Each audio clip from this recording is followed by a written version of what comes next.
गेल चलिए घूमल सखी है दीघी केरा बाजारिया। गेल चलिए घूमल सखी है दीघी केरा बाजारिया। दुकानदारवा अखिया मार देखी मोरा जवानिया। दुकानदारवा अखिया मार देखी मोरा जवानिया। गेल चलिए घूमल सखी है झाझा केरा बाजारिया। गेल चलिए घूमल सखी है झाझा केरा बाजारिया। ड्राइवरवा अखिया मार देखी मोरा जवानिया। ड्राइवरवा अखिया मार देखी मोरा जवानिया।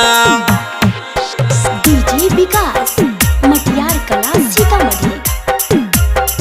ड्राइवरवा अखिया मार देखी मोरा जवानिया। ड्राइवरवा अखिया मार देखी मोरा जवानिया। कहियो न जैबै सखी झाझा के बाजारिया। देखिए के छौड़न सखी मारा है नजरिया। मारा है नजरिया। कहियो न जैबै सखी जामुई के बाजारिया। देखिए के छौड़न सखी मारा है नजरिया। गेल चलिए घूमे सखी है माटी अरे बाजारिया।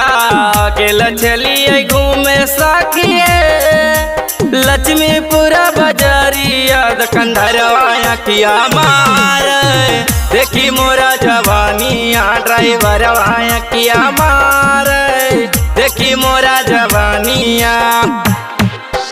डीजे विकास मटियार कला सीतामढ़ी। दुकानदारवा अखिया मार देखी मोरा जवानिया। ड्राइवरवा अखिया मार देखी मोरा जवानिया। चौड़ा मितल सवा सखी मानना है बतिया। रहिया में चलते रोजे कर दूर गतिया। कर दूर गतिया। छौड़ा रोहितवा सखी मानना है बतिया। रहिया में चलते सखी कर दूर गतिया। गेल चलिए घूमे सखी है बेलहर केरा बाजारिया। गेल चलिए घूमे सखी है सगरामपुरा बाजारिया। ड्राइवरवा अखिया मार देखी मोरा जवानिया। ड्राइवरवा अखिया मार देखी मोरा जवानिया। Presented by Rana recording studio Dighi Jamui.